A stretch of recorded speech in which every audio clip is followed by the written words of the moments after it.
მოგესალმებით, ძვირფასო ტელემაყურებლებო, ეთერშია ტელეკომპანია სეზონი დღის შემაჯამებელი გადაცემით. გასულ კვირას ისტორიული შეხვედრა მოხდა პარასკევს დონალდ ტრამპსა და ზელენსკის შორის. ძაღლს რო გააგდებენ სახლიდან, რომ ესვრიან იმაში, გახსოვთ ალბათ კუჩხი ბედინერი, ძაღლი რო შეყოფს თავს და იმას ცოცხლს რო ესვრიან და გააგდებენ სახლიდან, ეგეთივე რაღაცა სურათი წარმომიდგა თვალწინ, როდესაც ზელენსკი მივიდა იქ და ისე გამოაგდეს, შემდგომ პრესკონფერენცია იყო ჩანიშნული, არც პრესკონფერენციაზე დარჩა და იმაზე უფრო ადრე დატოვა ეს შეხვედრა, რა დროც იყო გათვალისწინებული ამ შეხვედრაზე. კუდა მოძუებული გამოაგდეს. ამას ქვია, ზუსტად ცოცხი რო ესროლეს იმ ძაღლს, ისე ესროლეს და ესე ატუზული, შერცხვენილი, თავმოყვარეობა შელახული. ხშირ შემთხვევებში ვიღაცა შეიძლება რაღაცა სიბრალულის შეგრძნება და შეცოდების შეგრძნებაც კი გაგიჩნდებოდა ამ კაცის მიმართ, მაგრამ პრინციპში არავითარ შეცოდებას არ იმსახურებს ზელენსკი. Really terrible things about Putin and then say თქვენ გინდათ რომ ცუდი რაღაცები ვიძახო პუტინზე და შემდეგ უთხრე რომ გამარჯობა ვლადიმერ, მოდი ახლა ვისაუბროთ შეთანხმებაზე. ეს ასე არ მუშაობს, მე არ ვარ პუტინის მხარეს, არ ვარ არავის მხარეს, მე ვარ ამერიკის შეერთებული შტატების მხარეს და მსოფლიოს მხარეს. და მინდა ამ შეთანხმების მიღწევა. თქვენ ხედავთ, რამხელა სიძულვილი აქვს ამ ადამიანს პუტინის მიმართ, ძალიან რთულია შეთანხმების მიღწევა ამ პირობებში და მესმის ეს ყველაფერი, მაგრამ შემიძლია გითხრათ, რომ არც მეორე მხარეა ბოლომდე შეყვარებული, ასე ვთქვათ, ამ ადამიანზე. შესაბამისად ეს პოზიციების გაზიარებას გულისხმობს და მე რა თქმა უნდა ვიზიარებ სოფლიოს პოზიციას, ვიზიარებ ევროპის პოზიციასაც. მინდა ვნახო, რამდენად შევძლებთ ამ ყველაფრის მოგვარებას. შემიძლია ვიყო იმაზე ხისტი, ვიდრე ნებისმიერი ადამიანი ამ სოფლიოში, მაგრამ ასე შეთანხმებას ვერ მივახცევ შესაბამისად. და მივყვეთ ამ პრინციპს. მე გიპასუხებ. 4 წლის განმავლობაში ამერიკის შეერთებულ შტატებს ყავდა პრეზიდენტი, რომელიც იდგა პრესკონფერენციაზე და საუბრობდა ძალიან ხმამაღლა ვლადიმერ პუტინზე. რა შემდეგ პუტინმა მოახდინა უკრაინის ოკუპირება, გაანადგურა ქვეყნის უდიდესი ნაწილი და ჩვენ ვიცით, რომ კეთილდღეობისა და მშვიდობის გზა გადის დიპლომატიაში ჩართულობაზე. ჩვენ ვყვებთ ცადე ჯო ბაიდენის გზა, რომელიც თავს იკატუნებდა თითქოს ამერიკის შეერთებული შტატების პრეზიდენტის სიტყვები უფრო ღირებული იყო ვიდრე პრეზიდენტის ქმედება, რაც აქცევს ამერიკას. კარგ ქვეყნად არის ამერიკის ჩართულობა დიპლომატიაში და სწორედ ამას აკეთებს ტრამპი. შეიძლება შეკითხვა დაგისვათ. პუტინმა მოახდინა ჩვენი მიწების, უზარმაზარი მიწების ოკუპირება. ყირიმი მაგალითად, რომლის ოკუპირებაც მოახდინა 2014 წელს. დავალი წლის განმავლობაში და მე არ ვსაუბრობ მხოლოდ ბაიდენზე, არამედ ამ პერიოდის განმავლობაში პრეზიდენტი იყო ჯერ ობამა, შემდეგ იყო ტრამპი, შემდეგ იყო ბაიდენი, ახლა ისევ ტრამპია და იმედი მაქვს რომ ტრამპი შეაჩერებს მას, მაგრამ 2014 წელს იგი ვერავინ შეაჩერა. უბრალოდ მოახდინა ოკუპირება. დახოცა ადამიანები. ეს იყო 2014 წელს, 2014 წელს. მე 2014-ში მე არ ვიყავი აქ. კი, გასაგებია, მაგრამ 2014 წლიდან 2022 წლამდე სიტუაცია არ შეცვლილა ფაქტობრივად. ადამიანები იხოცებოდნენ. არავის შეუჩერებია ეს ადამიანი. თქვენ იცით რომ ჩვენ გქონდა მასთან საუბარი, ძალიან ბევრი საუბარი გქონდა, ორმხრივი საუბრები და ჩვენ მასთან, მე პირადად უკრაინის პრეზიდენტმა ხელი მოვაწერე შეთანხმებას 2019 წელს. ხელი მოვაწერე მასთან, მაკრონთან და მერკელთან ცეცხლის შეწყვეტის ხელშეკრულებას. ყველა მათგანი მეუბნებოდა რომ ის არასოდეს დაარღვევდა ამ ხელშეკრულებას. ჩვენ ხელი მოვაწერეთ მასთან გაზის შეთანხმებას, მაგრამ ამის შემდეგ მან დაარღვია ცეცხლის შეწყვეტის შეთანხმება, მან დახოცა ჩვენი ხალხი და მან არ გაცვალა პატიმრები. მიუხედავად იმისა, რომ პატიმრების გაცვლის შეთანხმებასაც მოვაწერეთ ხელი, მაგრამ მან ეს არ გააკეთა. რა დიპლომატიაზე მესაუბრებთ? რას გულისხმობთ? მე ვსაუბრობ იმ დიპლომატიაზე, რომელიც დაასრულებს თქვენი ქვეყნის განადგურებას. ამიტომ პრეზიდენტო, პატივისცემით გეუბნებით, ჩემი აზრით ეს არის პატივცემლობის გამოხატვა, რომ მოდიხართ ოვალურ ოფისში მედიის წინაშე და ასეთი ტონით საუბრობთ. ამჟამად თქვენ მე ვიცი რომ აიძულებთ ადამიანებს რომ გაიწვიოთ სამხედრო ძალებში. თქვენ უნდა ეუბნებოდეთ მადლობას ტრამპს რომ ცდილობს ბოლო მოუღოს ამ კონფლიქტს. კი ბატონო, მაგრამ თქვენგან არ არის საჭირო იმის თქმა რა პრობლემები გვაქვს ჩვენ, ამაზე აპელირება არ არის საჭირო. მაგრამ მე ვადევნებ თვალს ახალ ამბებს და ვიცი რაც ხდება მაშინ როდესაც ადამიანებს ძალით იწვევთ ჯარში. უარყოფთ რომ გაქვთ რეალურად ადამიანების ჯარში გაწევასთან დაკავშირებული პრობლემა. ყველას აქვს პრობლემა ომში. ამერიკის შეერთებულ შტატებში მოსვლა ოვალურ ოფისში და შემდგომ თავდასხმა პრეზიდენტზე, რომელიც ცდილობს თქვენი ქვეყნის განადგურების დასრულებას, არ არის კარგი ტონი. პირველ რიგში, ომის დროს ყველას აქვს პრობლემები, თქვენც კი, მაგრამ თქვენ გაქვთ ძალიან დიდი ოკეანე და ამას ახლა ვერ გრძნობთ, მაგრამ მომავალში აუცილებლად იგრძნობთ. თქვენ არიცით, რას ვიგრძნობთ. იმედი მაქვს რომ თქვენ არჩევნებით არ გითხრათ რას ვიგრძნობთ მომავალში. ჩვენ ვცდილობთ პრობლემის მოგვარებას ახლა. არ გეუბნებით არაფერს. უბრალოდ აღწერა შეიძლება მოხდეს. თქვენ არ იმყოფებით ახლა იმ პოზიციაში რომ გვიკარნახოთ ჩვენ რას ვიგრძნობთ მომავალში. ჩვენ ვიგრძნობთ ძალიან კარგად თავს. და თქვენ იგრძნობთ ამ ყველაფრის გავლენას აუცილებლად. გასაგებია, თქვენ არ იმყოფებით ახლა კარგ პოზიციაში. არ ვართ კარგ პოზიციაში ომის დაწყებიდან მოყოლებული. თქვენ არ გაქვთ შესაბამისი კოზირები ახლა. მე არ თამაშობ არანაირ ბანკოს, რომ კოზირები მქონდეს. გასაგებია, მაგრამ თქვენ ფსონად ჩამოდიხართ მილიონობით ადამიანის ცხოვრებას.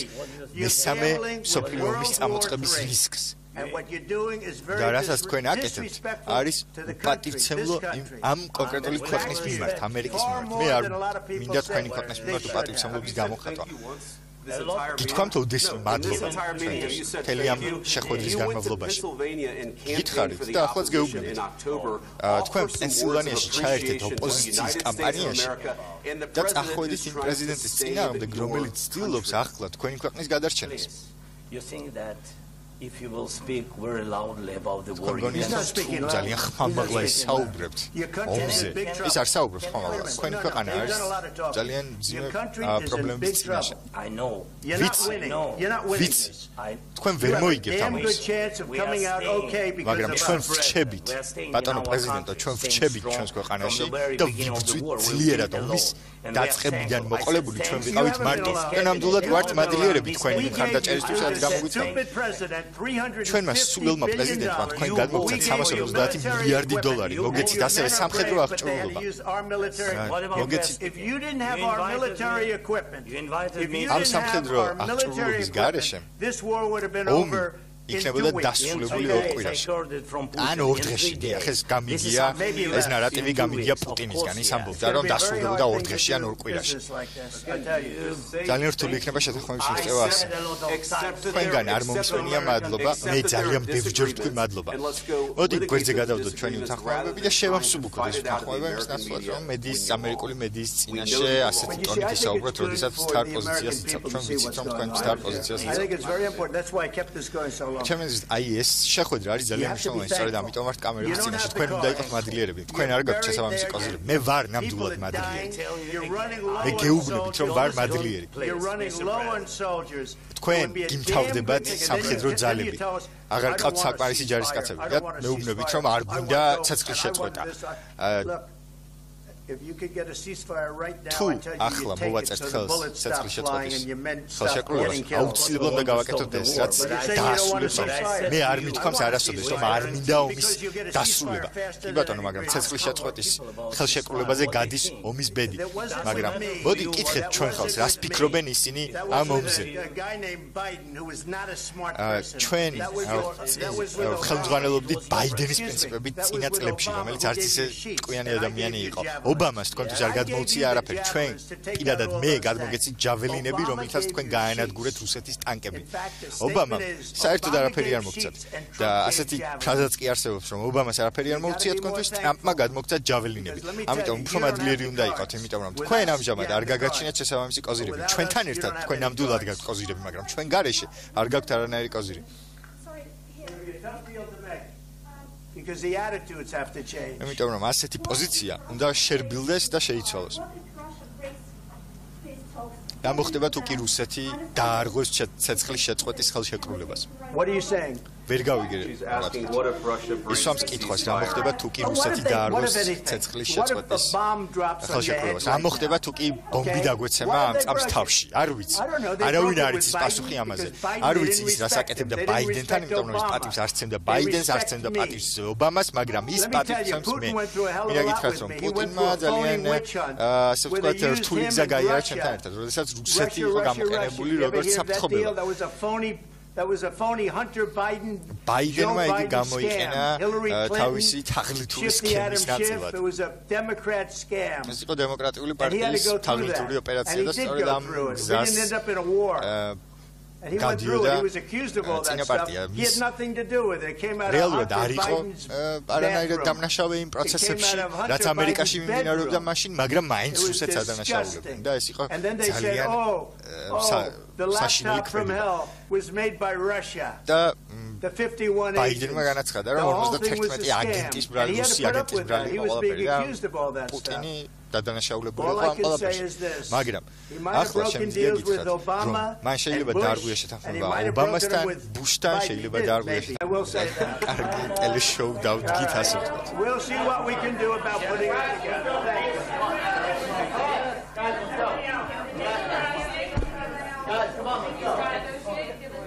We'll see. I don't know.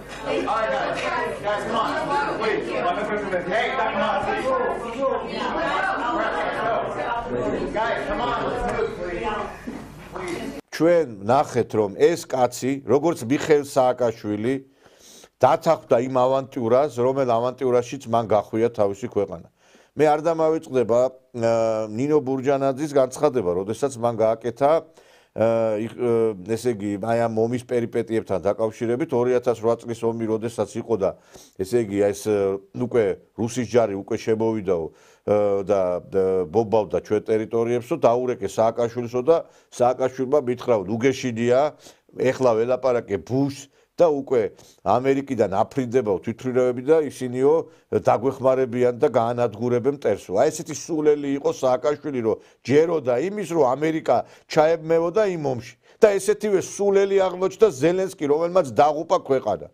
ის ეხლა რა თქმა უნდა ამერიკელების, ბრიტანელების წაქეზებით დაიწყო ომი, ეხლა ამერიკელები ეხლა იცით აი კეთილი და ბოროტი პოლიციელის როლს თამაშობენ ამერიკის პრეზიდენტები. ხა ამ შემთხვევაში კეთილი პოლიციელი ვითომ იყო ბაიდენი, რომ ეხმარებოდა ამ ზელენსკის და ბოროტი პოლიციელი არის ტრამპი. მაგრამ რა მნიშვნელობა აქვს ხა ქვეყნისათვის ამას უკრაინისათვის?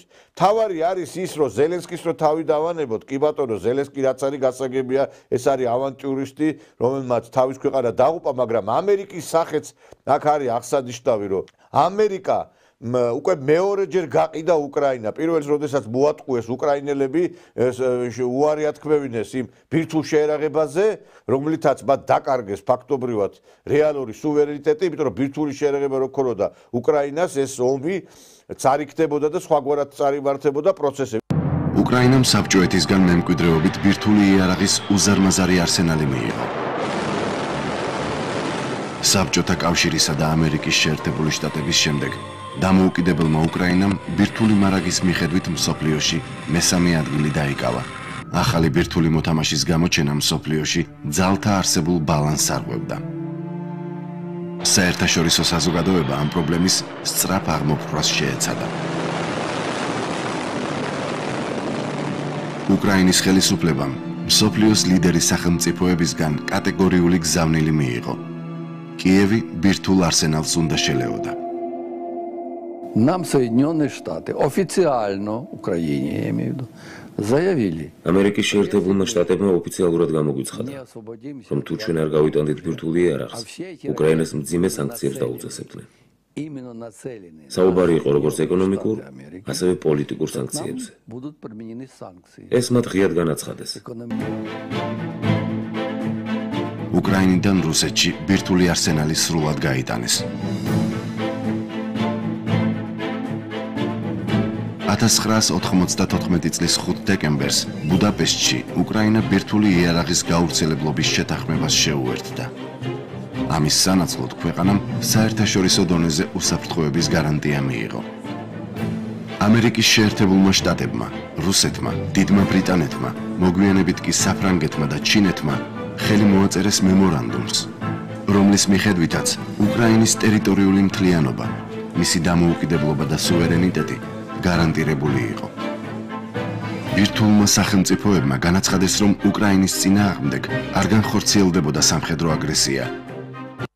და მეორეჯერ მოატყუეს, როდესაც ბაიდენმა უთხრა, რომ ნატოშიც მიგიღებ, ევროკავშირშიც მიგიღებ, მიდი დაიწყე ომი, შესკენა ვარ, გვერდში დაგიდგებით და დავინახე, წავიდა ბაიდენი და როგორ განვითარდა პროცესები. აქედან ჩანს, რომ ამერიკელების სიტყვას ფასი არასდროს არც ქონია და არც ეკნება.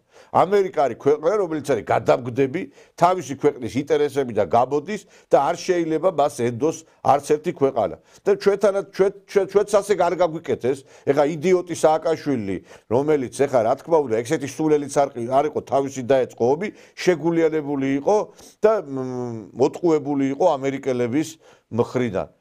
ფაქტი ერთია, რომ აი ეს შეხვედრა, რომელიც გაიმართა, ძალიან ისეთი საინტერესო იყო და დავინახეთ, რომ ტრამპმა უთხრა ზელენსკის, რომ არა მათი შეერაღება ის ამ ომს უკვე კარგახანია წააგებდა, რომ ის უნდა შეეგუოს იმ პროცესებს, იმიტომ რომ წავგებიან პოზიციაშია, იხოცება ჯარისკაცები, ზელენსკი თავს იმართლებდა, რომ ჩვენო პუტინის გვეუბნებოდაო, რომ 3 დღეში დავამთავრებთო ომსო მარცხითო და ფაქტობრივად აი მალჩიკ დля ბიტია იყო ზელენსკი, აი იქიდან ეს ვიცე-პრეზიდენტი ურტყამდა, აქედან დონალდ ტრამპი ურტყამდა და აი მართლა სამარცხინო სასაც და აი ძიმე მდგომარეობაში. ეხლა წარმოგიდგენიათ პუტინი რა გაბადრული სახით უყურებდა აი ამ ყველაფერს და არ ვიცი, ალბათ დაფრინავდა სიხარულისაგან, როდესაც აი ამ ყველაფერს შესცქეროდა ის და ჩათვალეთ, რომ ომი ფაქტობრივად შეიძლება ითქვას, რომ დასასრულისკენ მიდის, იმიტომ რომ მართლაც ეხლა ტრამპის სიტყვებს თუ მოვიშველებ, თუ ამერიკა არ მიაწვის იარაღს, ეს ომი დამთავრდება და აქედან გამომდინარე მე ვფიქრობ, რომ დასკვნების გამოიტანს უკრაინელი საზოგადოებაც, ეხლა რაც არ უნდა მძიმე იყოს უკრაინელებისთვის ამ კაპიტულაციაზე ხელის მოწერა, იმიტომ რომ ყველა შემთხვევაში ომის დამთავრება ნიშნავს კაპიტულაციას, შეგუებას იმ ტერიტორიების დაკარგვისთვის, ეს იქნება ძალიან ისეთი დრამატული უკრაინელი ერისათვის და უკრაინელი ხალხისათვის.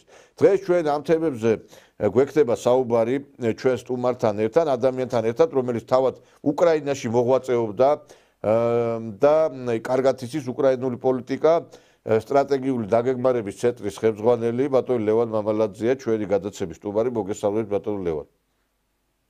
მოგესალმებით, მადლობა მოწვევისთვის, მივესალმები ტელემაყურებლებს და მსმენელებს.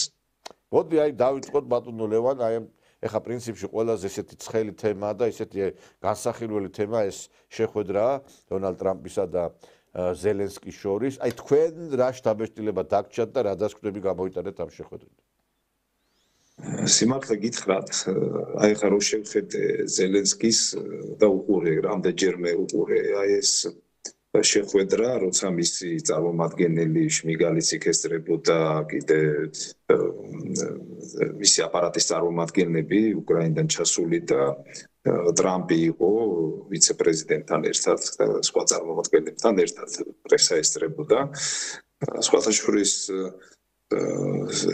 მიწუჩი თვალში გეცემოდა, რომ დახურული საუბარამდე არ მივიდა ეგ საქმე, შეიძლება რაღაც იყო, მაგრამ ყველა შემთხვევაში ამან როლი არ ითამაშა და საკმაოდ ძიმე საყურებელი იყო, თქვენ სწორედ აღნიშნეთ, აი ზელენსკიმ უდიდესი შეცდომა დაუშვა, მე მიმაჩნია.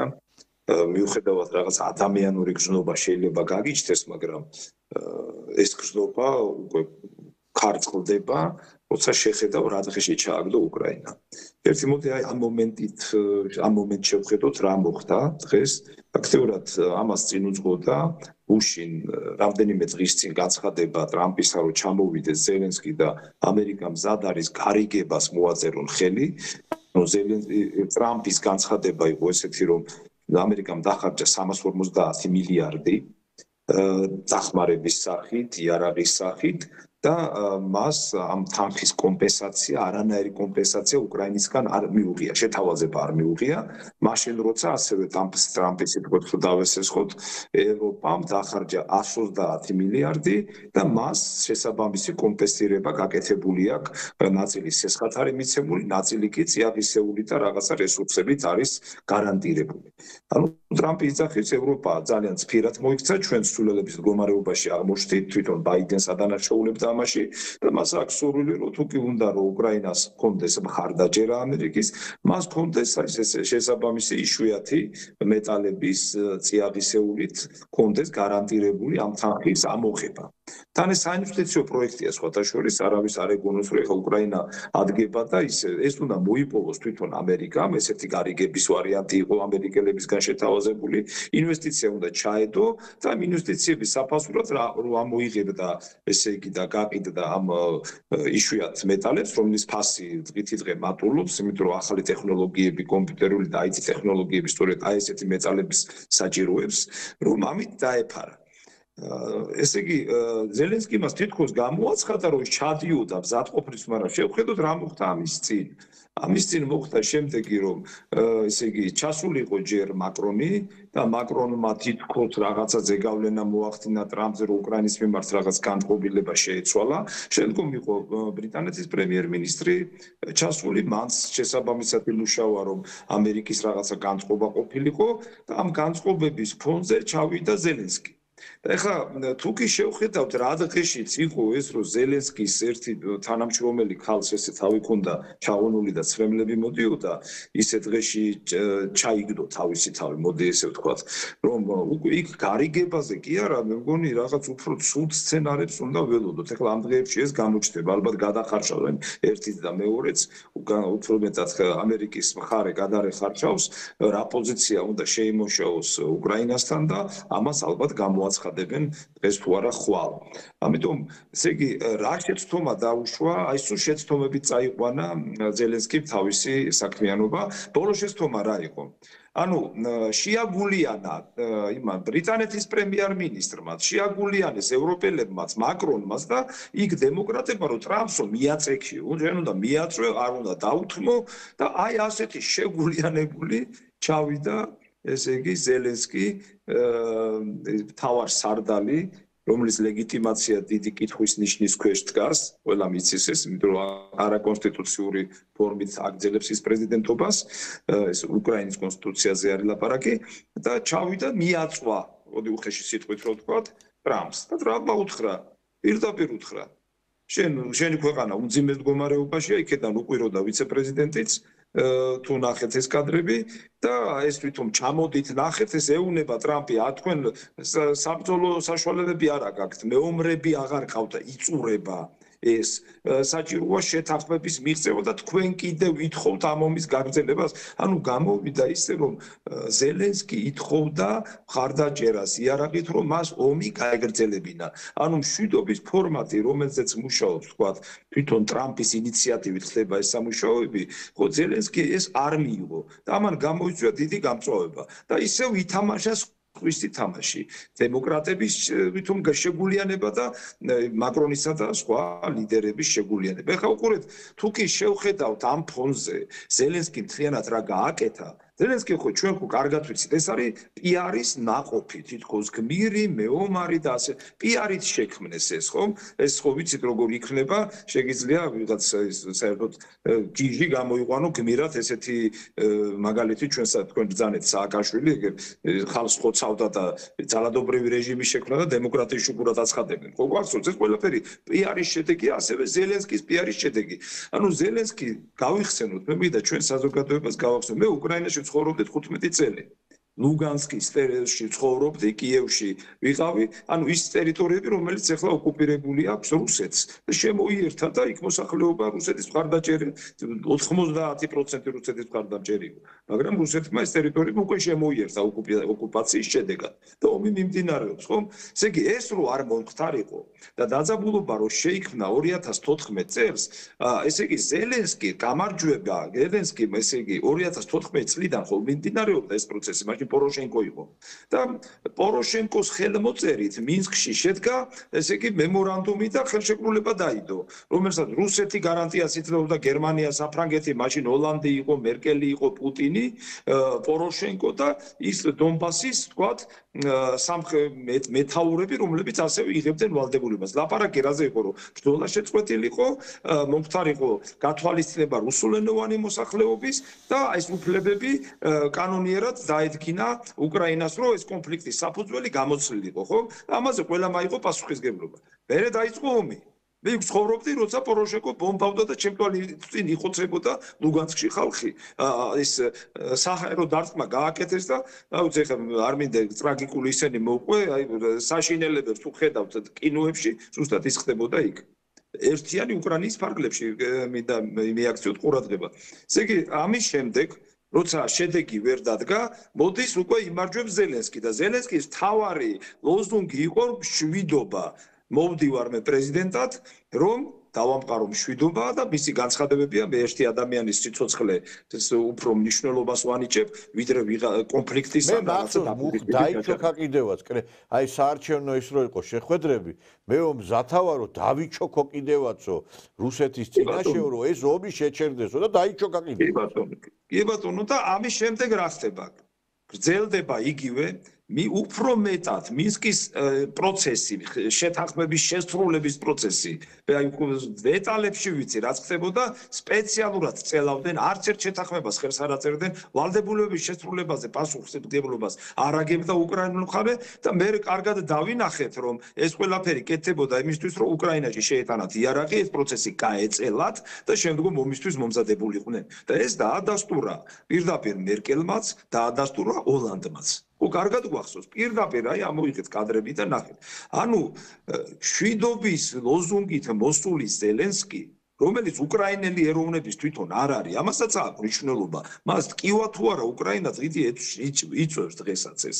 და მიგეთ, ამასაც უნდა შევხედოთ, ხო? და გავყვეთ ახლა, ითამაშა მათი თამაში, არანაირი მინსკი შეთანხმება არ შეასრულა, ანუ მინსკის შეთანხმება რო შესრულებულიყო, არც ომი დაიწყებოდა, არანაირი მიზეზი არ იცხოვდნენ, იქ რო ნეიტრალური ქვეყანა იქნებოდა და ეს ტერიტორიები, რომელიც ეხლა რუსეთმა წაიღო, იქნებოდა უფრო რაღაც ავტონომიური თუ რაღაცა სტატუსით, ფედერალური უფლებების სტატუსით, იქნებოდა ერთიანი უკრაინის ფარგლებში. თან გავიხსენოთ, რომ ისტორიულად ესეთი უკრაინა არასდროს არ ყოფილა. ესეთი უკრაინა არის შექმნილი ლენინისა და სტალინის მეშვეობით. დონბასი და მთელი ეს გულიაიპოლეს, რასაც ეძახია, მთლიანად ლენინმა შეუერთა უკვე 1921 წელს და შემდგომ კიდე მეორე მსოფლიო ომის შედეგად ჯერ ხო ტერიტორიების შემოიტა დასავლეთ უკრაინა, ლვოვი და ეს გალიცია შეუერთა უკრაინას და შემდგომ ბუკოვინა და ზაკარპატიე 45 წელს შეუერთა ომის დამთავრების შემდეგ უკრაინას. აი ესეთი უკრაინა შეიქმნა და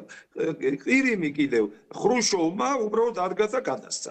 ანუ რაიმე ბრძოლით, ხო, სისხლის გარეშე ტერიტორია არ არსებობს და სისხლის გარეშე ტერიტორიები ეს ყოველთვის ამორფული და ისტორია ყოველთვის მე ამას სხვანაირად ატრიალებს. ეს არის უბრალოდ გადავხედოთ თუ გინდა სოფლიო ისტორია და ჩვენსაც თუ გინდა, ხო?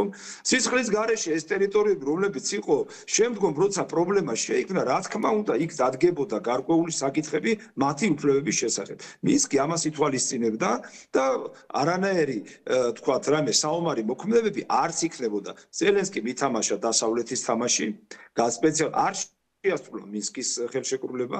შემდგომ ძალიან კარგად გვახსოვს, ესე იგი, რუსეთის უამრავი გაფრთხილება.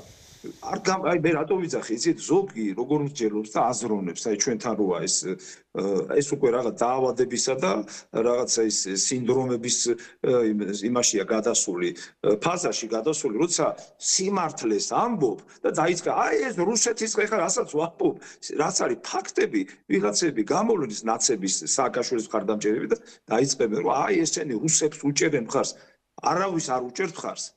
აღწეროთ რა მოხდა. აი გავყვეთ ახლა ამას რა, ჯერ ამას გავყვეთ და მხარდაჭერა თვითონ გამოჩნდება. ესე იგი ამის შემდეგ რა ხდება?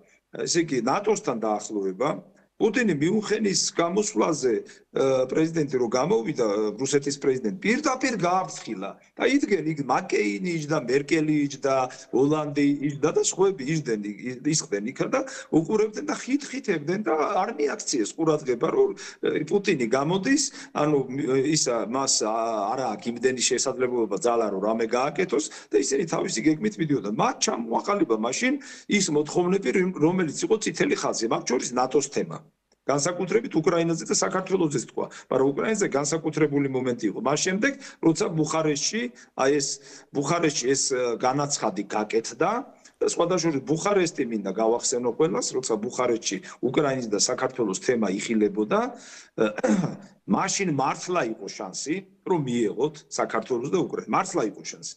საინტერესო ვინ დაბლოკა ეს?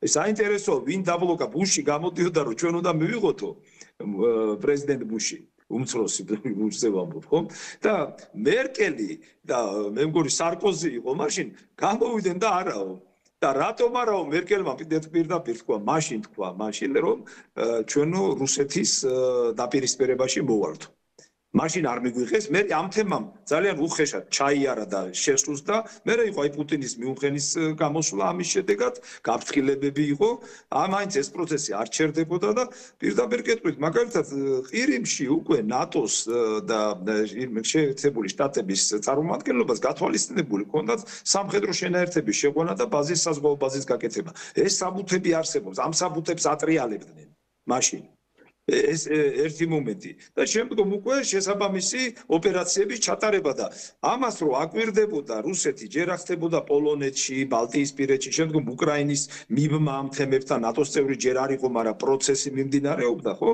უამრავი გაფრთხილება გააკეთა. მე საინტერესო იყო 2021 წელს ოფიციალურად მიმართეს, აი ამოვიღოთ ეს მასალები პუტინის ლავროვმა მიმართა შეერთებულ შტატებს წერილობით და უთხრა აი ამ საკითხებზე პასუხი გაგვეცით და მათ შორის იყო დაყენებული ესეთი საკითხი რომ თქვათ აპირებენ თუ არა ისინი გაფართოებას იმ სიტუაციაში როცა ნატოს გაფართოება რუსეთის უსაფრთხოების პრობლემებს აჩენს და რატომ უნდა იყოს თქვენი გაფართოება ჩვენი უსაფრთხოების შესუსტების ფონზე. ამაზე რას გვეტყვითო რა, ესეთი არის ეს მასალები, ამოიღეთ საინტერესო ის არის ხოთა შორის რა ხდებოდა. იმათმა პასუხი გასცეს, რომ ჩვენ არავის არანაირი შეპირება არ მიგვიცია ნატოს გაფართოების შეჩერებასთან დაკავშირებით და ვინმე თუ მოისურვებს, ყველას აქვს უფლება ნატოში გაწევრიანებისა. აი ეს იყო პასუხი. ეს პასუხი მიიღეს, მერე უკვე დაძაბულობა უკრაინაში უფრო იზრდება და ეს თემები უკვე ზელენსკი როცა არის 2014 წლის შემდეგ, როცა ზელენსკი პოროშენკოს შემდეგ აირჩიეს და ეს მისხის შეთანხმებებმა ფაქტურად დააკარგა თავისი შინაარსი, იარაღი შედის, მილიტარიზაცია ხდება, რუსეთი რას აკეთებს?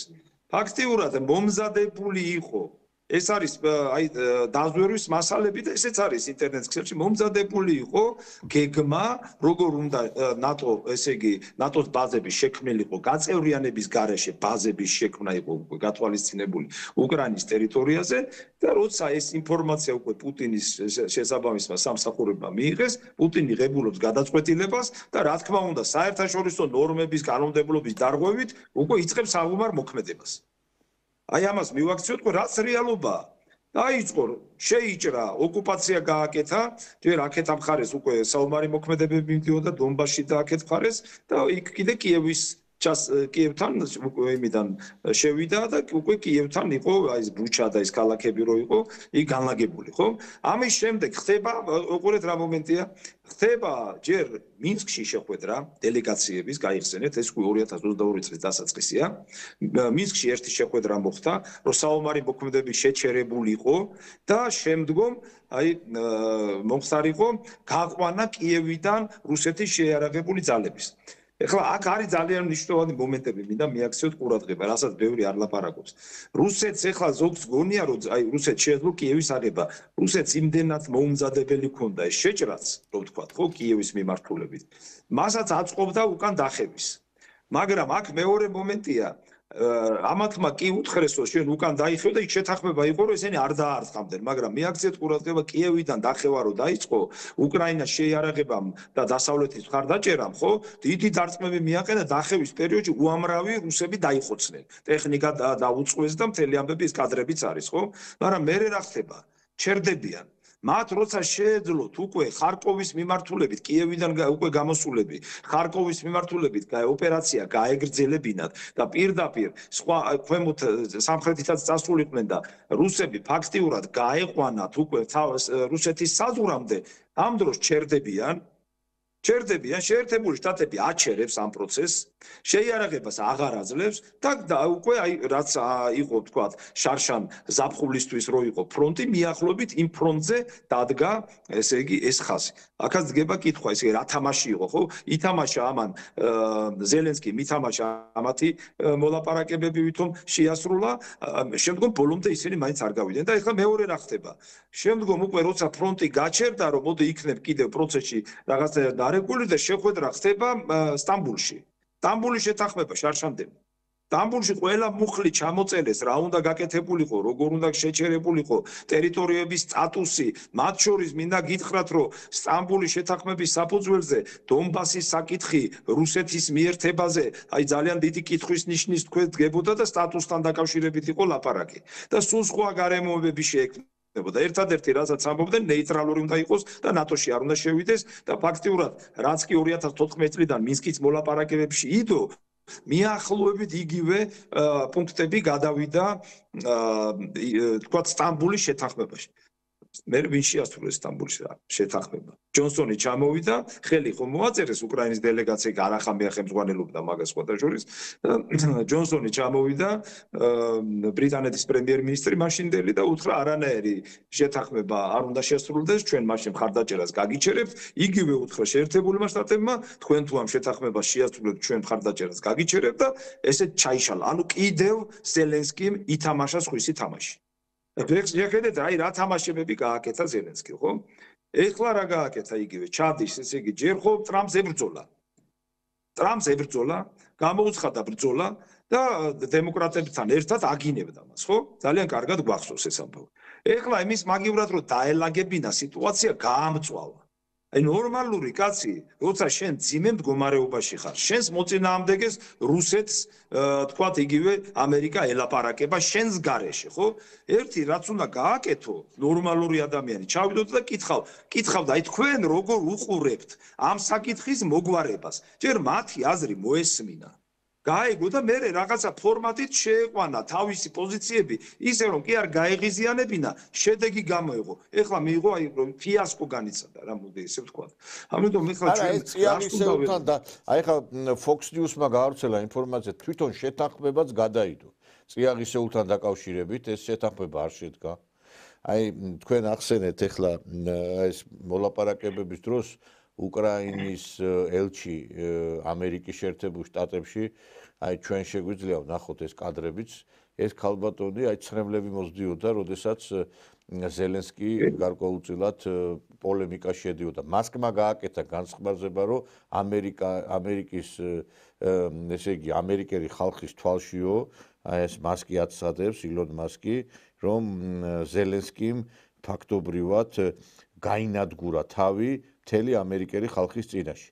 ანუ ეხლა ძალიან მძიმე, აი კიდევ ერთხელ მეორე თქვენ რაც თქვით, ეხლა მინდა გავაგზავნო, ეს შეთანხმება არ შედგა ამ წიაღისეულთან დაკავშირებით, ხო? ზელენსკიმ დატოვა მოლაპარაკებები. არ ვიცი, აი რა პერსპექტივები არის მოსალოდნელი ეხლა აი ამ ამბების შემდგომ რას უნდა ველოდოთ ჩვენ? რეალურად ჩვენ უნდა ველოდოთ ერთ რამეს, ერთი აი შევხედოთ რა ხდება ისე, ხო? რუსეთთან პარალელურად მოლაპარაკებები მიმდინარეობს.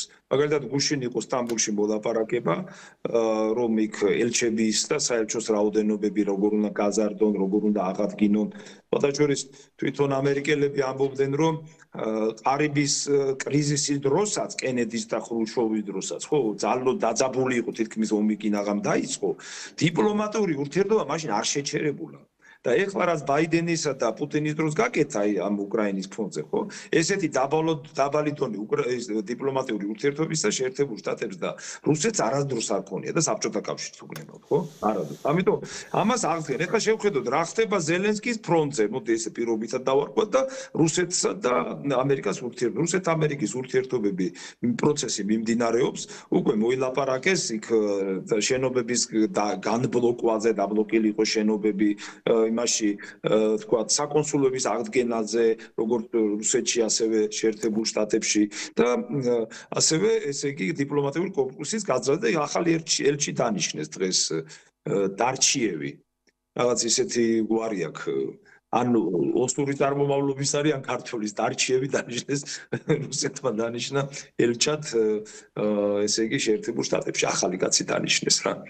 აქტიურად. იმიტომ იქ მიდის პროცესი რაღაცა. ნოლანდი ინიშნება მოსკოვში, ჩვენთან რო იყო რიჩარდ ნოლანდი, ჩვენთან რო იყო ელჩი თბილისში, ეგ ინიშნება იმაში, რა ქვია, რუსეთში, ამერიკელების მხრიდან. მაგარი დიდი დაწინაურებაა ესე იგი რესპუბლიკელების მხრიდან.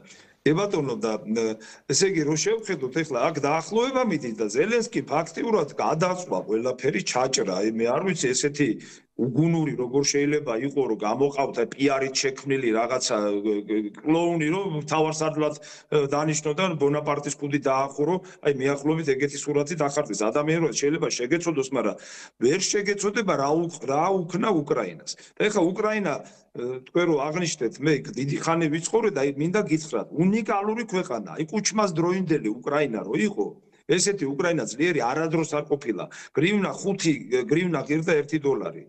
ყველაფერი მუშაობდა და რო შეგედარებინა რუსეთთან, ხომ?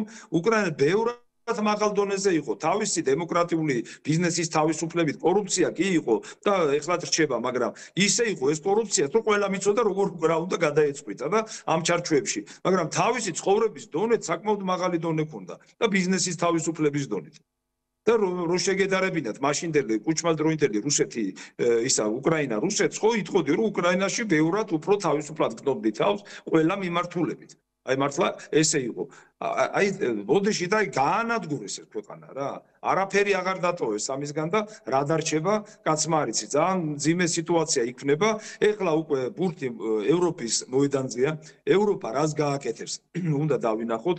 ევროპის პასუხისგებლობა ძალიან დიდი არის. და თუ ევროპა რამეს მოიმოქმედებს, რას მოიმოქმედებს ძალიან ძნელად სათქმელია, იმიტომ რომ ევროპას თვითონ დამოუკიდებლობის და სუვერენიტეტის ხარისხი ძალიან დაქვეითებული აქვს. იმდენად დაქვეითებული აქვს, რომ ტრამპის სიტყვები აქაც მართლდება. მინდა გითხრათ, ტრამპმა საინტერესო ფრაზა თქვა: ევროკავშირი შეიქმნა იმიტომ, რომ ამერიკა დასუსტებულიყო. აი ეს არის ეს პროექტიო, მისი სიტყვებია. შინაარსობრივად რო ავიღოთ, მართლაც ესე გამოდიოდა და სხვათა შორის მონაცემებს რო შევხედოთ 2018 წლის მონაცემებით ევროკავშირმა შიდა ეროვნული პროდუქტით და ეკონომიკის ზრდის პროცენტით შეერთებულ შტატებს გაუსწრო. კი, ევროპა ძლიერი იყო, რა თქმა უნდა, ევროს გაუსწრო და ამის შემდეგ უკვე სტრიალდება სიტუაცია და უკვე მიდის დარტყმები ყველა იმ მიმართულებით შეერთებული შტატების მხრიდან, რომლითაც ევროპა უფრო ეკონომიკურად როგორც წარმოებელი ინდუსტრიული ესე იგი გაერთიანება უკვე დასუსტებულიყო და ამიტომ მოყვა ენერგეტიკული პრობლემები, ნავთობსადენების ჩაჭრა, ეს რა ქვია პოლონეთის მხრიდან ნავთობსადენის გადაკეთვა, გასადენების აფეთქება და ეს თელმა კომპლექსმა ისე გააკეთა, რომ ევროპის დეინდუსტრიალიზაცია დაიწყო და ეს ინდუსტრიალიზაცია გადავიდა შეერთებულ შტატებში. ანუ შეერთებული შტატები მომძლავრდა, ევროპა დასუსტდა. და მე ხშირად რომ მithქვამს და ვიძახის სულ რომ ევროკავშირის არსებობა დღეს არავის არ აწყობს. არც შეერთებულ შტატებს, არც ჩინეთს, არც რუსეთს და არც დასავლეთის ევროპის ქვეყნებს და აღმოსავლეთის ევროპის ნაწილს. მე რაღაც უყურებ ევროკავშირის არსებობა აწყობს ბალტიისპირეთის ქვეყნებს და პოლონეთს. ეხლა რამდენად საკმარისი იქნება რომ ესეთი გაერთიანება შენარჩუნდებს, ამას დრო გვიჩვენებს. თან კიდე პასუხისგებლობა უკრაინის მიმართ ძალიან მაღალი ექნებათ მათ. ძალიან მაღალი. აი უნდა ვივარაუდოთ რომ შეერთებული შტატები ალბათ ჩამოშორდება ამას, კიდე იფიქრებს თანხით კომპენსაცია რითი გააკეთოს. აი ფაქტობრივად, რასაც ჩვენ ვიძახთით, რომ ეს ყველაფერი, რასაც ეხლა ხდება ჩვენ მოღალატეებს გვეძახდნენ რუსეთის აგენტებს, პუტინისტებს, რომ ვამბობდით, რომ უკრაინა არის განწირული ამ ომში. ზელენსკის ფეხებით ჩამოკიდებს უკრაინელი ხალხი, რომ ევროკავშირი დაიშლება, რომ ფაქტობრივად რუსეთი მიაღწევს იმას, რომ ამ ტერიტორიებს, რაცაც ახლა მიდის ბრძოლები, ყველას წაიღებს და დარჩება უკრაინა ესეთ ძიმე მდგომარეობაში. ყველაფერი ახდა.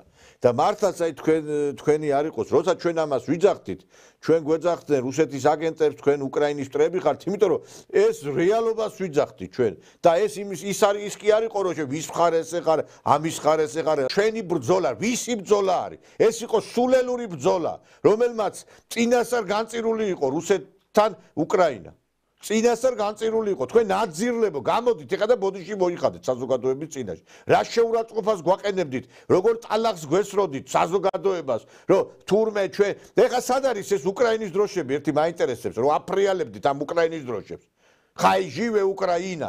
ჩვენ რო უკრაინა შეგტყიოდა, იმიტომ ვიძახდით, რომ ამ კაცს მიყავს დაღუპვისკენ უკრაინა. მართლაც რა უნდოდა მინსკის შეთანხმება ითვალისწინებდა იმას, რომ უკრაინება ერთიანი იქნებოდა. ყირიმზეც არ იყო ლაპარაკი, არ იყო აქ, რომ უკრაინას ეღიარებინა ყირიმი, მაგალითად რუსეთის შემადგენლობაში. ნუ აღიარებთ და იყოსო ისე როგორც იყო. ანუ ყირიმის საკითხიც ღიარჩებოდა. აი იმ შეთანხმებით, რომელიც უნდა გაფორმებული იყო და უარი თქვა ამ ნაძირალა ზელენსკიმ.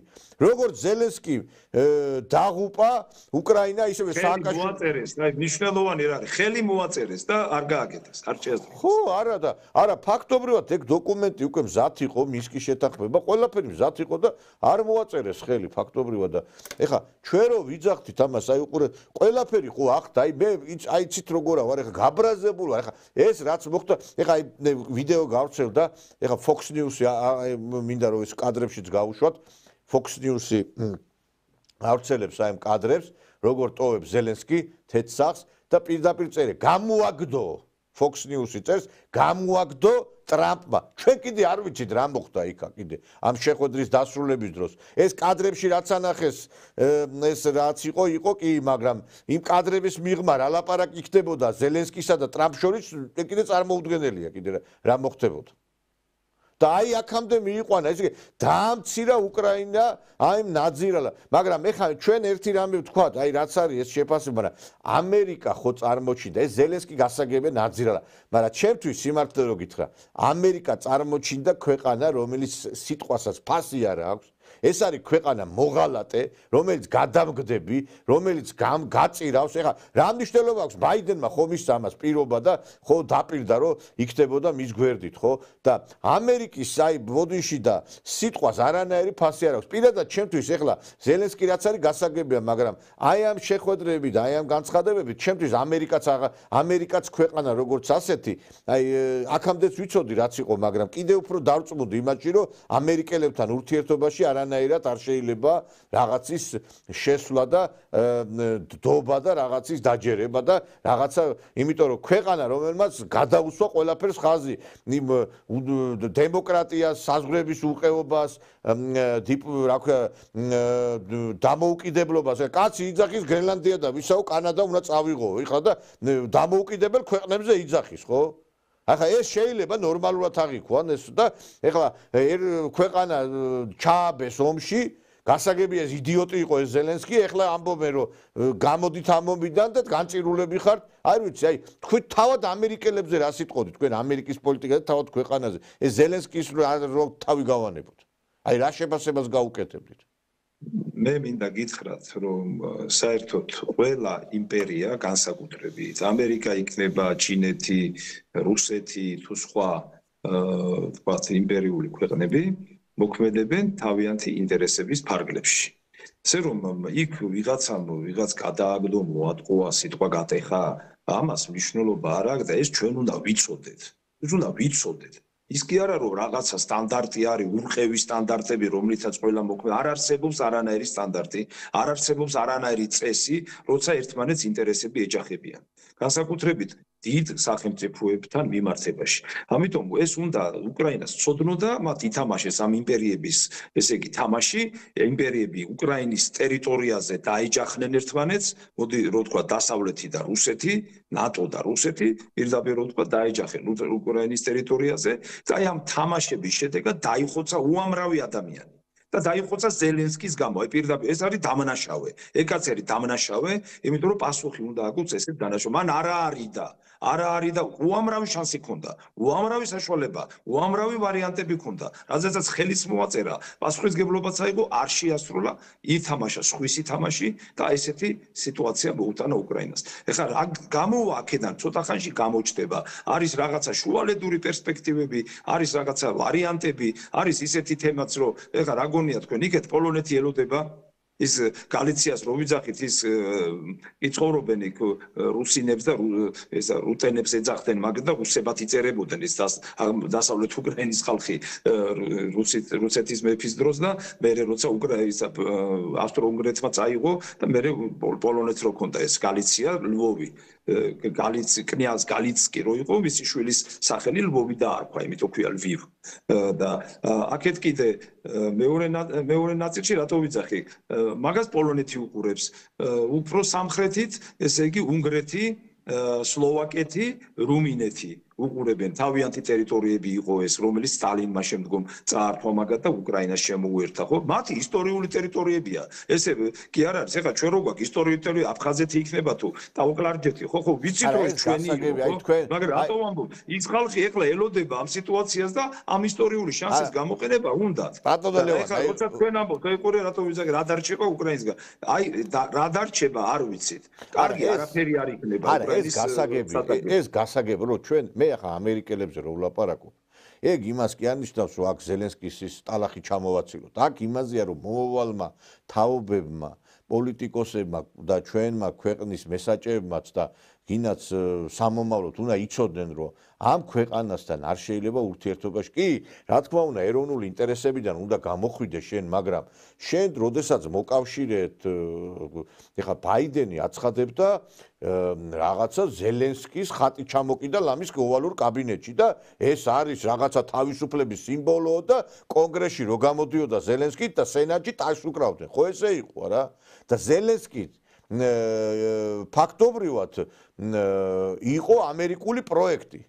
ეს იყო ამერიკელების თოჯინა მარიონეტი და მე ვამბობ იმას რომ გასაგებია რომ ეროვნული ინტერესებიდან ამერიკელების და ბრიტანელების კი ბატონო ორივეს მაგრამ მე ამას იმიტომ ვიძახი რომ ეს ჩვენი ქვეყნის ხელმძღვანელებმა უნდა გაითვალისწინონ რომ აი როგორც საქართველოს გაწირა ამერიკამ როგორც უკრაინა გაწირა ისე გაგწირავენ ხვალაც თუ კი ჩვენ კიდე დობაში შევალთ ამერიკელებთან არავითარ შემთხვევაში ამერიკელებთან ჩვენ არ უნდა გქონდეს რაღაცა ისეთი სტრატეგიული პარტნიორობა რა თქმა უნდა გქონდეს ურთიერთობა ამას არავინ არ უარყოფს მაგრამ ჩვენ არ უნდა ვენდოთ ამერიკელების სიტყვას იმიტომ რომ ამერიკელების სიტყვას ფასი არ აქვს არანაირად ფასი არ აქვს ამაზე მაქვს საუბარი თორე ზელენსკიდან აძირალაც არის გასაგებია კი ბატონო მაგაზე არავინ არ უარყოფს და მოღალატე არის საკუთარი ქვეყნის და დარწმუნებული ვარ რომ ის გაიზიარებს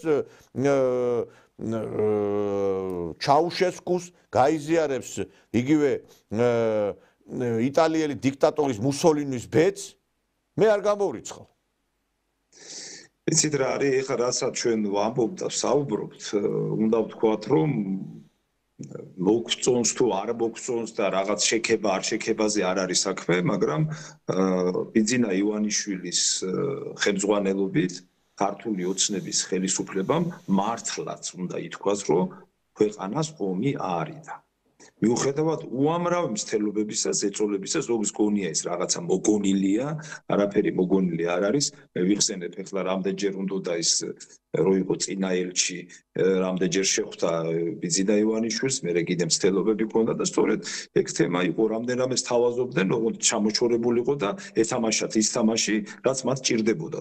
რა დარჩებოდა საქართველოსთან დღეს კაცმა არ იცის და რამე თუ დარჩებოდა კიდე რა. ეს ფაქტია. ანუ არსებობს ის მიდგომები ისტორიული გამოცდილება იმისა, რომ იმპერიებთან ურთიერთობაში ჩვენ დობით და რაღაცა ისეთი მათი დანაპირებით კი არ უნდა ვიმოქმედოთ, ჩვენ პირველ რიგში ჩვენი ქვეყნის ინტერესებიდან გამომდინარე უნდა ვიმოქმედოთ. ეს ფაქტია. ვიღაცას მოსწონს არ მოწონებაზეც არ არის. ერთი წამით დავუშვით, რომ ჩვენ გვეთამაშა ის თამაში მიახლოებით იგივე, რაც უკრაინამ გააკეთა. აი ჩვენი პატარა ქვეყნიდან რა დარჩებოდა და რა იქნებოდა და იცით რა, ის პრობლემები ვინმეს კი არ აღელვებდა, აღშფოთებოდნენ, იტყოდნენ, რომ თქვათ ვიღაცა არის ოკუპანტი, ვიღაცა არის მხეცი და დაგვობა მოხსპო თუ ის გაგვიკეთა სუვერენიტეტი გაგვიუქმა, აღშფოთებოდნენ და ამით დამთავრდებოდა ყველაფერი. ჩვენ კიდე დავკარგავდით ჩვენ ქვეყანას. ეს კარგად უნდა გვესმოდეს. ამიტომ თლიანობაში როცა ვამბობთ ჩვენ აი ამ ვითარებაში რაც დღეს იქმნება, ხო? უამრავი თემებია საქართველოსთან მიმართებაში. ზეწოლაც იმიტომ იყო საქართველოს მიმართ, რომ ეს არ გაკეთა და შემდგომ თავისუფალი მოქმედება გნებავთ ჩინეთთან მიმართებაში, გნებავთ თუ გნებავთ დიპლომატიური ურთიერთობა არ არის რუსეთთან, მაგრამ სანქციებში რო არ შევედით და ჩვენი ეკონომიკა დავიცავით, ბას ანაკლიის პორტის აშენება და ამხელა მიმართულებები ჩინეთიდან, ინდოეთიდან რაც უნდა მოძრაობს და კიდევ გაიზრდება ეს, ხო?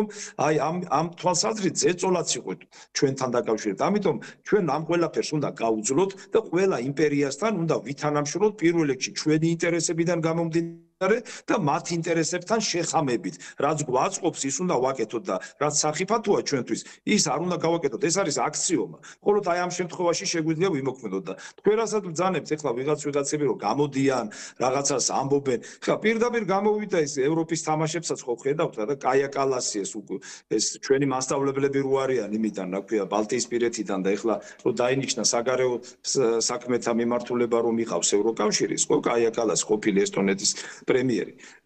მაგან ხო თქვა რომ ჩვენო ავდექითო და ეს 130 მილიონიო და კაჩინსკიმ გაიმეორა ელჩმა ამასინად 130 მილიონიო რომ უნდა მიგვეცაო საქართველოსთვისო, ეხლა არასამთავრობოებს ვაძლევთო. ანუ თავიათ აგენტურას აფინანსებენ ეგენი და ეხლა რასაც კანონებს ღებულობენ, ხო, კანონის გამკაცრება იმისთვის ხდება, რომ ჩვენი ქვეყანა დაცული იყოს ღია თუ გარე აგენტურისგან. და ჩვენთან ეს ღია აგენტურა იმხელა არის, რომ ჩვენი საზოგადოების ნაწილად იქცა ეს და ზოგს გონია, რომ თურმე ჩვეულებრივ ესე უნდა იყოს. ესე გონიათ, რომ ესე უნდა იყოს. აბა ზათი შეერთებულ შტატებში არის ესე? არ არის. აბა გაქანდით ერთი და პოლიტიკაზე ზეგავლენა მოახდინეთ. იმ წუთში დაგაპატიმრებენ. და ადექით აბა პოლიციელს კიდე თითი დაუქმნიეთ, კიდევ გესწრიან და მოკლავენ. ესეთი კანონმდებლობა იქ. ეს იმიტომ კი არა რომ ვინმე აჭარბებს. აბა გინახიათ პოლიციელი რომელიმე ესე დასჯელი ერთი ის ზანგირო დაახჭო მუხლით.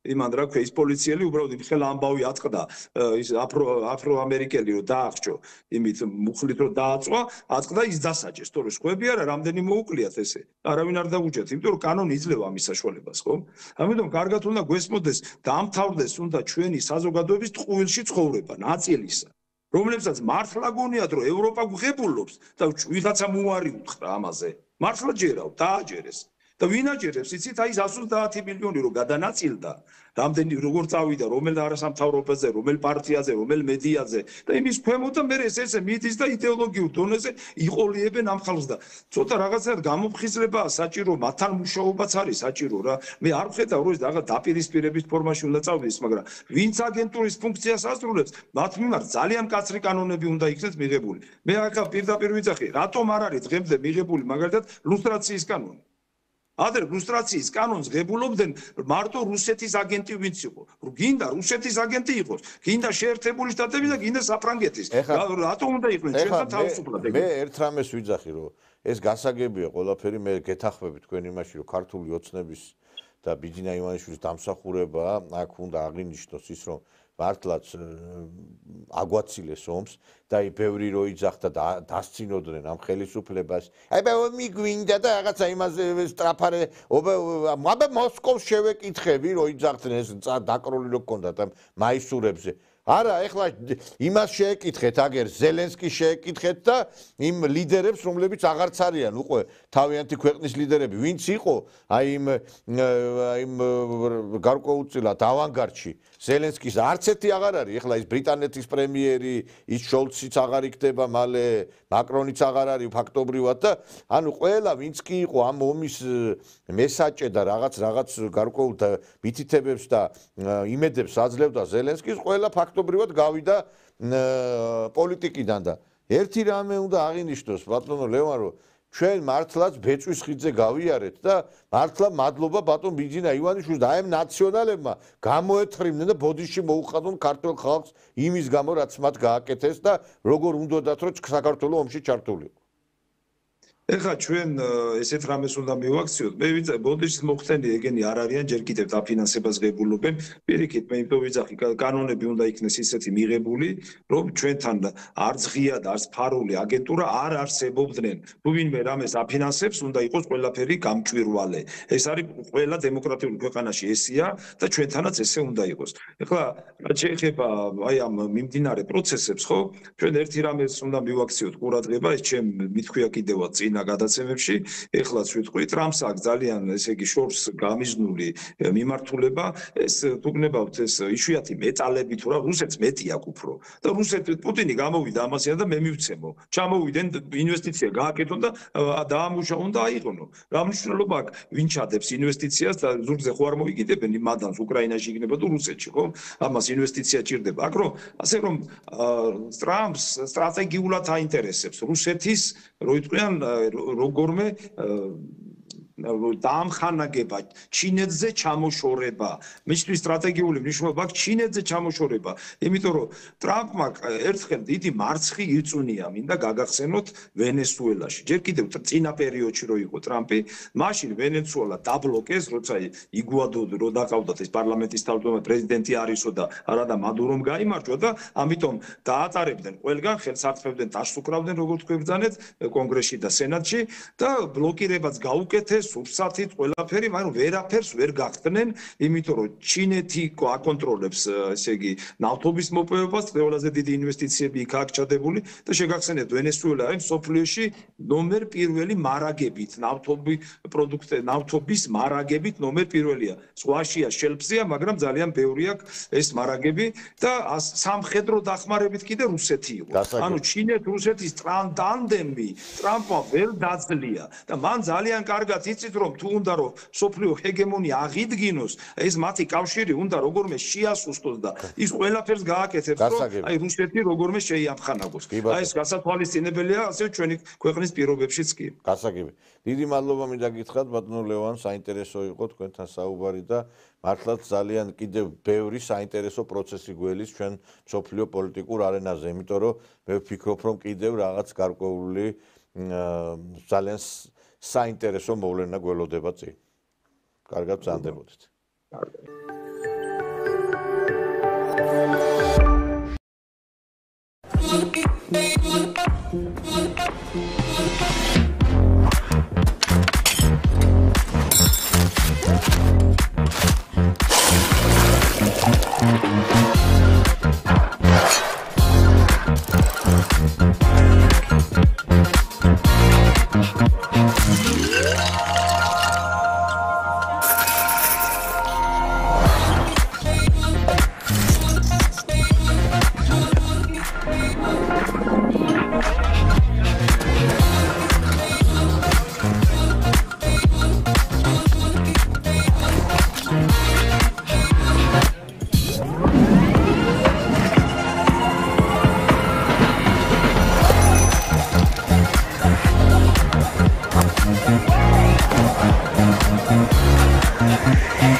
რუსთავის სპორტის სასახლეში. თანამედროვე ქართული კრივის სახე, ლაშა გურულის სადებიუტო ბრძოლა პროფესიონალურ რინგზე. და მსოფლიოს რეიტინგო ბრძოლებში, მსოფლიო ქამრის მომავალი პრეტენდენტი, ირაკლი მელიქიშვილი, გიორგი ჭიღლაძე და ლაშა კერესელიძე უცხოელ მეტოქეთა პირისპირ, თქვენთვის დაუვიწყარ ბრძოლებს გამართავენ. ქართული კრივის საუკეთესო მებრძოლების დაუნდობელი ჯახი. ნინა რევია, ნინო ჯანელიძე, ედგარ სარქისიანი, ბაჩო ჯინჯარაძე, ირაკლი ალანიძე, მიხეილ ხუციშვილი, ბუხუტი დატიშვილი, დავით შერვაშიძე, გივით ოდუა, ხვიჩა ფუტკარაძე, გიორგი კაპანაძე, ლუკა აკოფიანი, ვალერი გოჯიაშვილი, მაცი ფარჯოლიანი, ზურაბ ნიგურიანი, ჯონი ნემსაძე, ოთარ გოგობერიშვილი, იაგო კიზირია, გიორგი მჭედლიშვილი, თორნიკე ციკლაური, ჯანო ფარცვანია, გიორგი ხოჯელანი, ავთანდილ მდინარიძე, დამაზ იზორია. არ გამოტოვო, დაუნდობელი ორთაბრძოლების ისტორიული შოუ, უკომაგე ქართულ კრივს.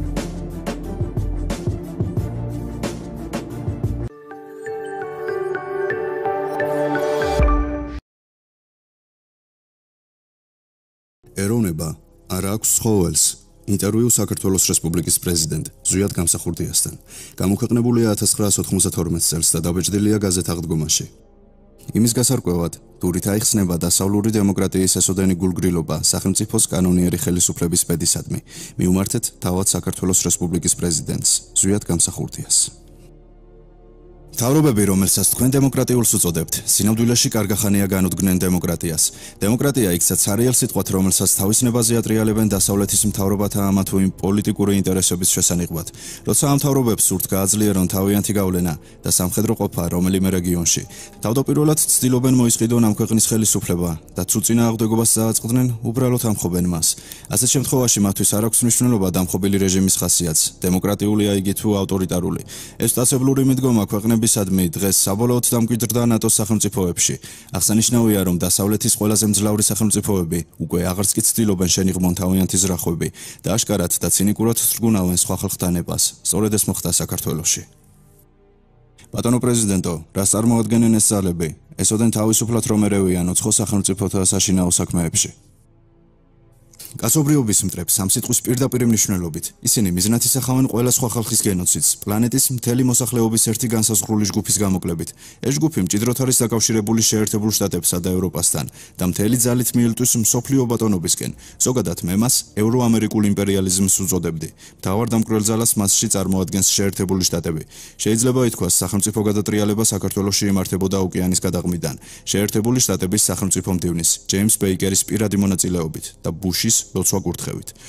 ბეიკერმა პირდაპირ მოუწოდა პუტჩისადმი საქართველოს ბანდიტურ ოპოზიციურ დაჯგუფებებს.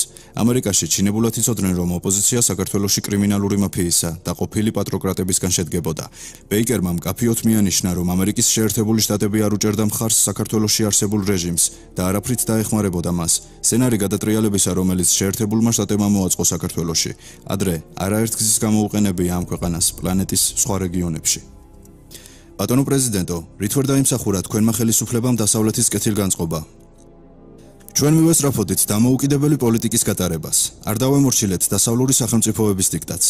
არ ვიქეცით მათი ინტერესების მსახურად. უფრო მარტივად რომ ვთქვათ, ჩვენ არ დავუშვით, რომ საქართველო დასავლეთის კოლონიად ქცეულიყო. დასავლეთს კი მხოლოდ ისეთი ხელისუფლება აძლევდა ხელს, რომელიც უსიტყვოდ აღასრულებდა მის ნებას. ეს იქცა ერთ-ერთ მიზეზად სამხედრო გადატრიალებისა და ხელისუფლებაში ცენტრალური სადაზვერვო სამმართველოს სრულ აგენტებისა და ევროამერიკული იმპერიალიზმის პირდაპირი აგენტების მოსვლისა. მაგრამ დასავლეთის წყრომას ჩვენს მიმართ კიდევ ერთი მიზეზი ჰქონდა. სახელმწიფოს სათავეში მოსულნი ჩვენ ვესწრაფოდით ეროვნული კულტურის აღორძინებას, ხალხის შეკავშირებას, ეროვნული სულისკვეთებით, რათა მას მთელი სიღრმით გაეცნობიერებინა, რომ გაცილებით ძველი ისტორია აქვს, ვიდრე ბევრ ევროპელ ხალხს. ჩვენი პოლიტიკის ეს ეროვნული ორიენტაცია არ იწვევდა სწორედ საერთო ევროპული სახლის მესვეურთა აღტაცებას, რადგან ოფიციალური დასავლეთი ებრძვის ყოველგვარ ეროვნულ მოძრაობას. მათი მიზანია გაანადგუროს ერისნება საერთოდ და შექმნას ერთიანი მსოფლიო კონგლომერატი, სათავეში მსოფლიო ხელისუფლებით. ძალები, რომელთაც ეკისრებათ მსოფლიო ხელისუფლების ბატონობის შემზადება, სხვა ქვეყნებს განიხილავენ მხოლოდ რესურსების თვალსაზრისით. მათი მიზანია ეს ქვეყნები თავიანთი ხალხებით, მთავრობებით, კულტურებით აქციონ უბრალო ტერიტორიად, სადაც მოსახლეობას დატოვებენ მხოლოდ მსოფლიო ელიტისთვის საჭირო რაოდენობით.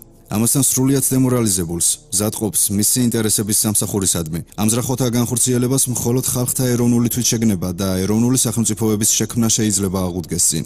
ამიტომ ებრძვის დასავლეთი ეროვნულ მოძრაობებს, ამიტომ ცდილობს ეთნიკური კონფლიქტების გაჩაღებას და ომების პროვოცირებას. მაგალითად, იუგოსლავიაში მიმდინარე ომი მათი ნამოქმედარია.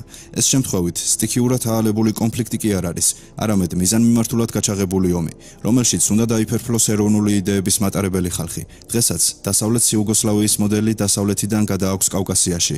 ხელოვნურად მწვავდება ეროვნებათშორისი დაძაბულობა. შემდგომში ხან აქ, ხან იქ. აფეთქებული ლოკალური კონფლიქტები დასავლეთს მისცემს საბაბს პირდაპირ სამხედრო ჩარევისთვის გაერთიანებული ერების ორგანიზაციის ძალთა სახით. სულ ახლახანს გაკეთდა განცხადება განცხადება, რომ ნატო ქმნის სწრაფი რეაგირების ძალებს 100,000 კაცის შემადგენლობით, რომელიც ჩაერთვება მსოფლიოს ნებისმიერ რეგიონში, მიმდინარე მოვლენებში. ფრიად საყურადღებოა, რომ ამასთან დაკავშირებით მოხსენიებულ იქნა კავკასია და იუგოსლავია.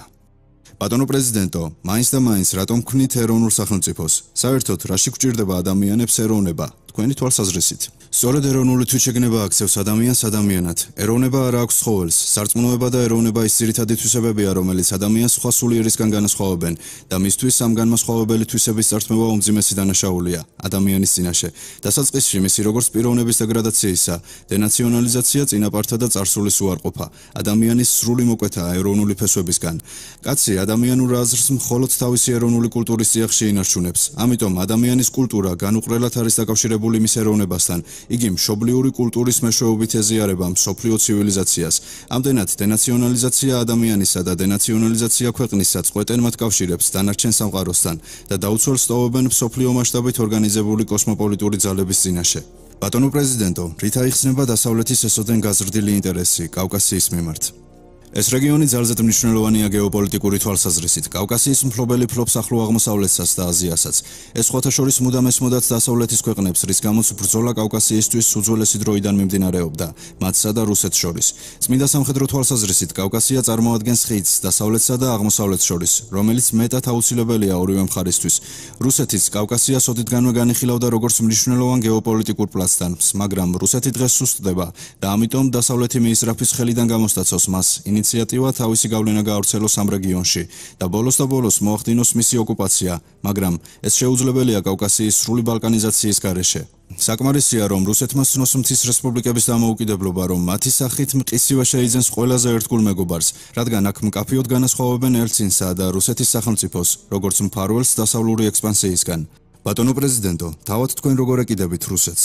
ძალიან კარგად. ვიმედოვნებ არც თქვენ აიგივებთ ელცინსა და რუსეთს. მმართველები მიდიან და მოდიან, ქვეყანა კი რჩება. მე მიმაჩნია, რომ როლი, რომელსაც დღეს რუსეთი ასრულებს კავკასიაში, არ შეესაბამება მისსავე ინტერესებს და ოკეანის გადაღმიდან აქვს თავს მოხვეული. ჩემთვის არ არის უცხო პრორუსული განწყობა. მე მუდამ მივესწრაფოდი მჭიდრო კავშირებს რუსეთთან და ოცნებობდი საქართველოს ყოლო და ბუნებრივი მოკავშირე ამ თავისი დიდი აღმოსავლელი მეზობლის სახით. მაგრამ ეს არ აძლევდა ხელს დასავლურ სამყაროს და მის მორჩილ ხელისუფლებას რუსეთისა. ისინი განაგრძობენ ეთნიკური კონფლიქტების გაჩაღებას კავკასიაში. შედეგად ჩვენ ვდგავართ ამ კონფლიქტების დიდ ომში გადაზრდის სავსებით რეალური საფრთხის წინაშე. მე იმედი მაქვს კონფლიქტებში ჩართული ხალხების, პირველ რიგში რუსი ხალხის საღიაზრისა და გონიერებისა. ვიმედოვნებ, იგი შეიგნებს თუ ვინ და რა ინტერესების კარნახით უბიძგებს რუს ჯარისკაცებს ახალი კავკასიური ომის უწყლისაკენ. ამ ომში ვერც ერთი მხარე ვერ იქნება გამარჯვებული, მხოლოდ დასავლეთი მოითბობს ხელს ახალი ომის ალზე. მე მწამს ხალხთა სიბრძნისა.